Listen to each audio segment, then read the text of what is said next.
Je vendais du crack dans les années 90, début des années 2000. Puis en 2003, j'ai tué un vendeur de drogue rival. Je me suis arrêté à la fin de l'année, 3 mois plus tard. Je suis accusé de meurtre au premier degré. Je passe en cours. Je me ramasse en prison le lendemain. Puis je vais pas ressortir avant le 19 août 2021. Tu sais, je sais que c'est tellement difficile à concevoir. Mais si t'enlèves l'aspect humain de la chose, c'est comme si j'avais fermé une boîte. Parce que je percevais pas l'aspect humain. Puis je percevais pas l'aspect humain en moi, encore moins en lui. Mais même moi, je pouvais de mes émotions. J'étais juste un robot. Tu sais, le monde disait, Manny, c'est une machine. Puis moi, j'étais fier de ça. Moi, je l'ai pas échappé, là. Mais je l'avais échappé. C'est un choix. C'était un choix. Réfléchi.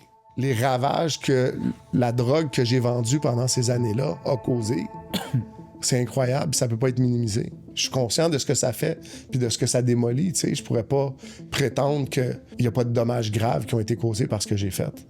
Toi, est-ce que tu t'es pardonné de ton acte? Le gars que j'ai tué, c'est un immigrant. Je m'imagine souvent la conversation entre le père et la mère, tu sais. Quand il migre, ben, c'est parce que tu veux donner une meilleure vie à tes enfants, tu sais. Ben, combien de fois il y a eu la conversation à se demander si on était resté dans notre pays? C'est peut-être encore vivant.